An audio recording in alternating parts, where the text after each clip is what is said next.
Hello and welcome to another exciting episode of Beer Bros. At the beginning of the week we had Elusive Traveler, and this is the Wednesday edition of Beer Bros. I'm excited to get to the next one. This is actually an interesting style. I wonder if they're all different brews with grapefruit. Different styles, different breweries, but Okay. central theme of grapefruit. Fantastic. Well, I'm excited. Let's get on to the next one.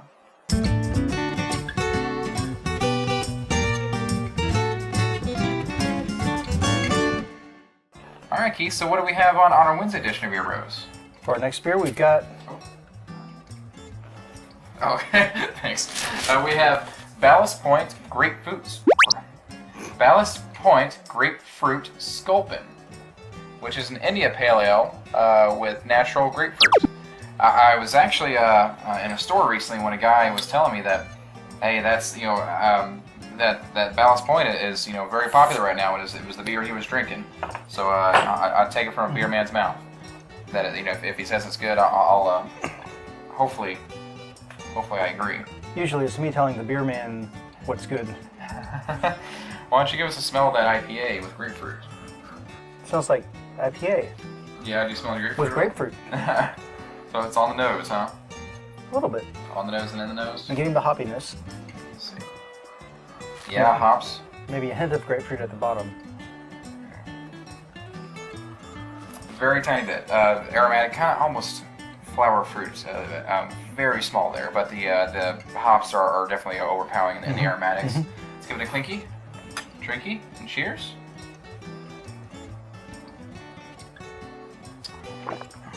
Aftertaste of bitterness.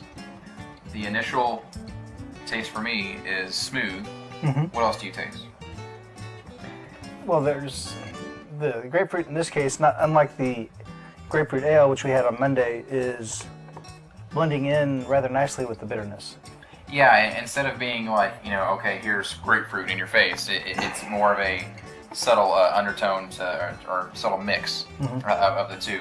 I think you may taste a little more grapefruit than I can, because I'm just overpowered with the hops and the bitterness on my tongue, but I taste a little something there. Well, let me have another taste. Why don't you tell us about the clarity of it right quick?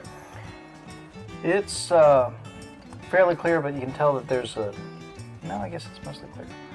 Yeah. It looks like there's a little bit of unfilteredness going on. Tiny bit, I'll agree. What do you think about the lacing? The legs are a little bit longer than I would say on Mondays. I didn't even check legs on Monday.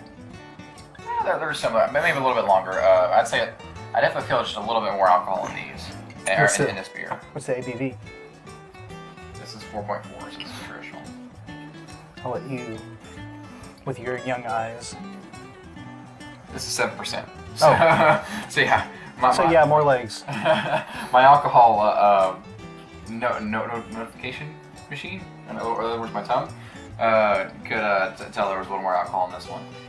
It's quite delicious though, as IPAs go. I would say it's very traditionally IPA infused with some grapefruit. It's not like they just threw syrup in there to have a grapefruit feel or taste on top of that. I thought it was quite well done as IPAs go. I'm not the biggest IPA fan, but I can see why this would be very popular, because it's just very solid IPA. And it might be one of those, if you have bitter beer friends, or friends who like bitter beer, this might be a delicious one to go for. I know Ballast Point has a great line of India Pale Ales as it is, and that they've been rated, I think, 99, 100 on some of their IPAs. Okay. So, very delicious IPA. Even if that's not our traditional brew, I can appreciate that very much. Anything else you have to add on that flavor and the taste? I'd say it's a little darker color than a traditional IPA. It's not as... That's true.